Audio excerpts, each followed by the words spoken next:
और हम class 10th के 4th चैप्टर पर थे और आज मैं आपको 4.3 एक्सरसाइज का 5th क्वेश्चन जो कि बोर्ड प्रॉब्लम है वो बता रही हूँ। What is this 5th question?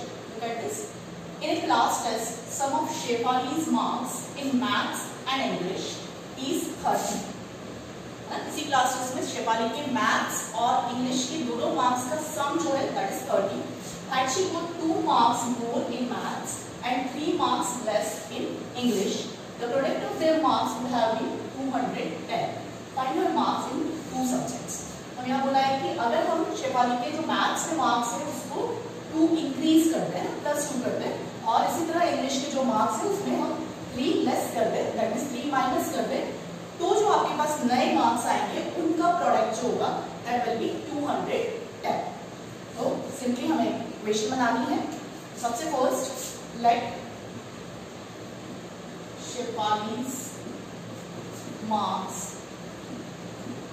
In maths be x. मान लेते हैं हम कि शेफाली के मैथ्स के मार्क्स जो है वो x है. सो हर मार्क्स इन इंग्लिश. अब इंग्लिश को क्या करें?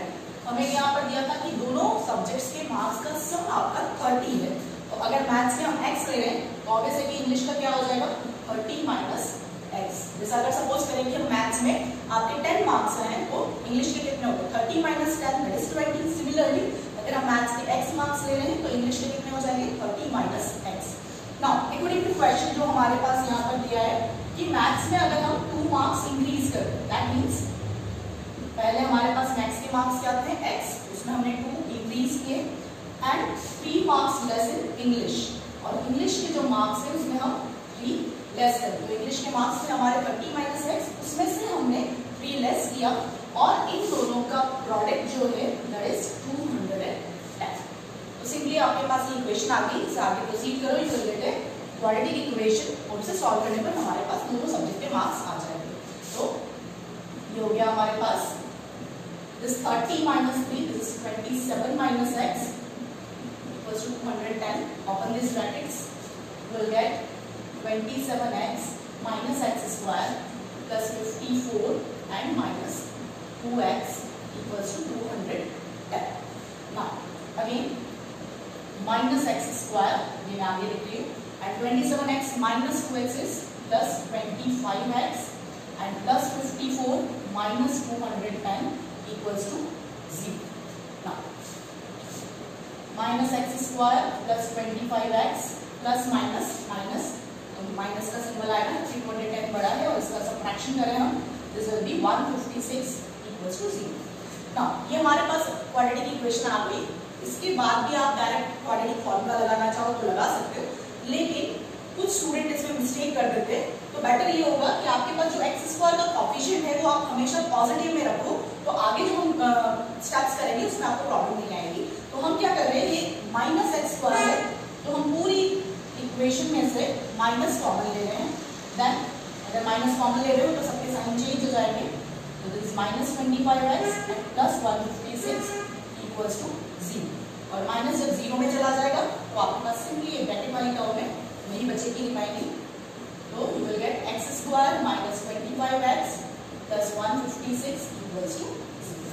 Now this is simple quadratic equation. अगर कंपेयर करें हम तो here a is 1, b is minus 25 and c is 156. Now I am using the quadratic formula for solving this quadratic equation. So x equals to minus b plus minus root b square minus 4ac upon 2a. This is our quadratic formula. Now put the values of a, b, c in this formula. You will get x equals to minus 25. एक minus already हमारा फॉर्मूले में होता है और b already minus में है, तो माइनस 25 प्लस माइनस 25 का square minus 4, a is 1 and c is 156 upon 2 into 1. Now solve this. Minus minus plus, that means this will be 25 plus minus 25 का स्क्वायर 625 और माइनस का स्क्वायर आपका plus हो जाएगा minus and this is 624 upon 2. और solve करें अगर हम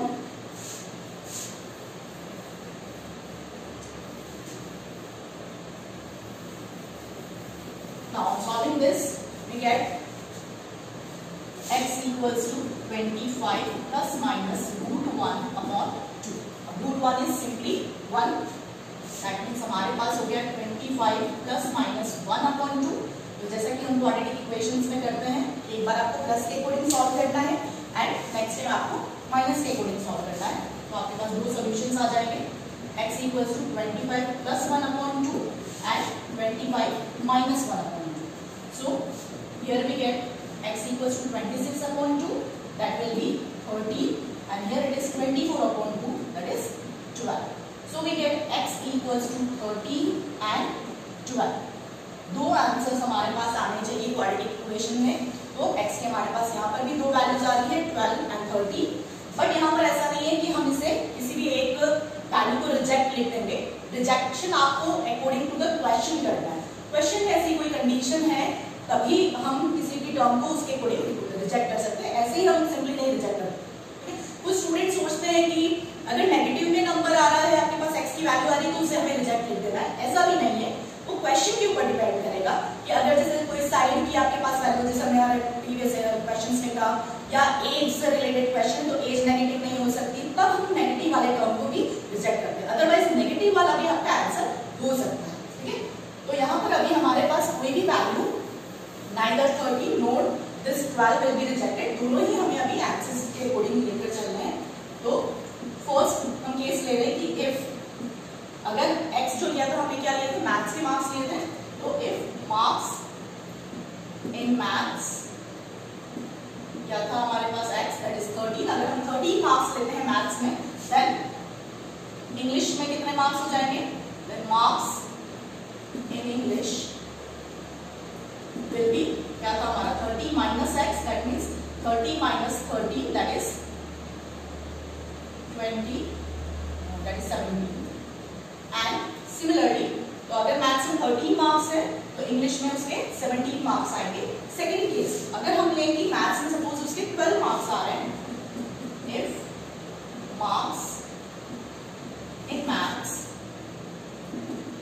is equals to 12, then marks in English will be 30 minus 12, that will be 80। यानी कि यहाँ पर दो पेयर्स है आपके पास आंसर्स के, कि अगर हमारे पास 13 मार्क्स हैं मैथ्स में तो 17 मार्क्स होंगे आपके इंग्लिश में, एंड सिमिलरली अगर 12 मार्क्स हैं मैथ्स में तो 18 मार्क्स होंगे हमारे पास इंग्लिश में। तो ये दोनों ही आंसर एक्सेप्टेबल है, दोनों में से कोई रिजेक्ट नहीं होगा। ठीक है, बोथ आर द आंसर्स। तो ये आपको दोनों पार्ट्स आप एक्सप्लेन करने हैं, अदरवाइज हाफ मार्क्स आपके एग्जाम में कट सकते हैं। Now moving to the next question, question number 6। Now question number 6 is the diagonal of a rectangular field. एक रेक्टेंगुलर फील्ड है, उसकी डायगोनल दे रखी है आपको 60 metres more than the shorter side, 60 metres more than shorter side, and if the longer side is 30 metre more than its shorter side, find the sides of the field. Simply यहाँ पे आपको एक rectangular field है, उसकी diagonals और उसकी जो sides होती है रेक्टेंगुलर फील्ड की, उससे कंपेयर करके कुछ रिलेशंस दिए हैं। देखते हैं कैसे बनती है इसमें हमारे पास equation.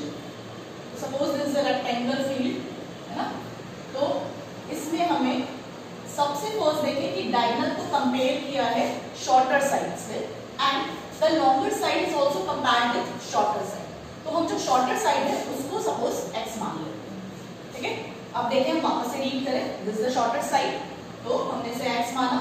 Now the diagonal of the rectangular field is 60 metre more than the shorter side. तो डायगोनल जो है वो 60 मीटर्स मोर है, दैट मींस कि x प्लस 60 हो गया, and similarly the longer side जो है वो 30 metre more than the shorter side. तो ये हो गया आपके पास x प्लस 30। ठीक है, तो सिंपली इसे हम लिखते हैं कि लेट द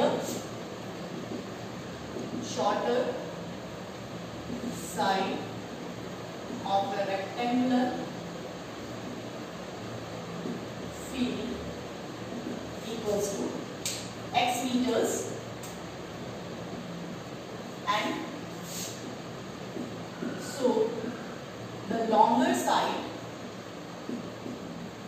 equals to क्या हो जाएगा हमारे पास x plus 30, and the diagonal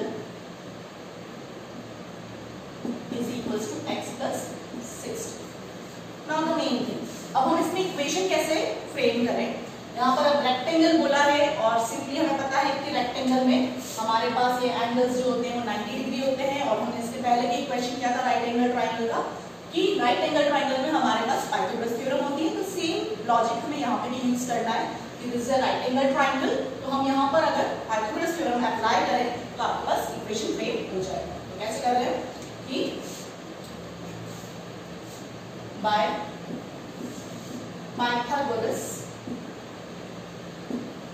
theorem हम लिख सकते हैं यहाँ पर कि hypotenuse square is equals to perpendicular square plus base square and simply हम देख सकते हैं कि this the hypotenuse that means x plus 60 का square is equals to perpendicular that is x and the base is x plus 30 का square. Now on solving this क्या आ जाएगा हमारे पास a plus b whole square के according आपको इसको ओपन करना है that means a square plus b square plus 2ab that means 120x and here also x square यहाँ पे भी आपको a plus b whole square identity लगानी है तो a square plus b square and plus 2ab that means 16x। now x square दोनों opposite sides पे मैंने ऐसे ही काट दिया इसे। अगर ये सारे टर्म्स में उस तरफ ट्रांसफर करूं यहाँ पे 0 लिख दिया मैंने x square plus 900 plus 60x और ये टर्म्स में यहाँ शिफ्ट कर रही हूँ तो this is minus 3600 and minus 120x। Again on solving क्या आ जाएगा हमारे पास x square plus 60x and minus 120x that will B minus 60x and plus 900 and minus 3600 minus 2700। So this is our quadratic equation और इसे हम किसी भी फॉर्मूले से either by factorization method या quadratic फॉर्मूले से आप इसको सॉल्व कर सकते हो। तो मैं यहाँ पे quadratic फॉर्मूले से कर रही हूँ। देखो कुछ स्टूडेंट्स को जब वैल्यूज बड़ी होती है तो फैक्टराइजेशन मेथड अप्लाई करना नहीं आता, उनको मिडिल टर्म स्प्लिटिंग करना नहीं आता है। तो इट्स बेटर कि आप क्वाड्रेटिक फार्मूला वाला मेथड यूज करो क्योंकि उसमें आप फार्मूला लिखोगे, उसमें वैल्यूज पुट अप करोगे, अपने आप प्लस माइनस वाली जो टर्म्स है वो कर पाओगे तो कुछ आपको मार्क्स ज्यादा मिलेंगे, नहीं तो आप यहीं अटक जाओगे अगर आपको मिडिल टर्म स्प्लिटिंग प्रॉपर्ली नहीं आता है। ठीक है, तो यहाँ पर हम देखें कि here a is 1, b is minus 60 and c is minus 2700। और quadratic formula is minus b plus minus root b square minus 4ac upon 2a। Now put the values minus of minus 60 plus minus 60 का square minus 4 a is 1 and c is minus 2700 upon 2 into 1। Now minus minus plus हो जाएगा, this is 60 plus minus this is minus 60 का square that will be 3600 और यहाँ पर minus and minus this will be plus और इससे अगर हम प्रोडक्ट करें तो 0 0 7 4 28 2 8 9 10 10800 and upon this 2। Now solve this square root। अगर हम इसे ऐड करें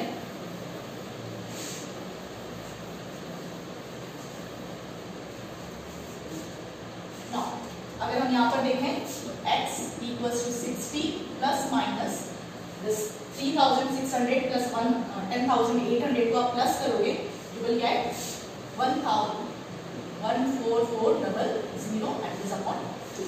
अब सिंपली हमारे पास 14400 का स्क्वायर रूट निकालना है और वो इजीली आप निकाल सकते हो कि 144 इसका स्क्वायर रूट होता है 12 का और 00 है तो हम इसमें एक सिंगल जीरो मार्क कर सकते हैं क्योंकि 100 का स्क्वायर रूट क्या होता है 10। Now again 60 plus 120 upon 2 and another solution is 60 minus 120 upon 2।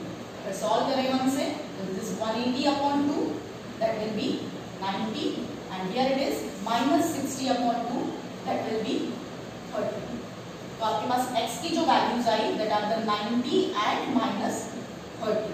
अब सिंपली हमें पता है कि हम यहाँ पर क्या फाइंड आउट करें साइड्स ऑफ द सेट और साइड्स जो है वो नेगेटिव नहीं हो सकती सो माइनस 30 जो है वो आपकी रिजेक्टेड हो जाएगी। तो यहाँ पे हमारे पास पर्टिकुलर रीजन है कि साइड नेगेटिव नहीं हो सकती इसलिए हम इसे रिजेक्ट कर रहे हैं ना। अब हमें क्या निकालना था साइड्स निकालनी थी दैट मीन्स कि हमारे पास यहाँ पर क्या आया, x की वैल्यू तो आ गई कि हमें 90 लेनी है। दैट मीन्स कि शॉर्टर साइड जो है that will be 90 metres and the longer side जो थी आपके पास वो क्या थी हमारे पास x plus 30, that means 90 plus 30 that will be 120 metres. तो हमारे पास दोनों साइड्स जो आई that is 90 metres and 120 metres. ये आपके पास इसके आंसर्स हैं, ठीक है। तो आपको ये समझ में आ गया होगा, है ना। तो सिमिलरली आपको बस क्वेश्चन पढ़ के और ढंग से इक्वेशन फ्रेम करनी है और उसे अप्लाई करना है, आपका आंसर आ जाएगा। आपको कुछ भी और भी प्रॉब्लम है तो आप कमेंट बॉक्स में कमेंट कर सकते हैं।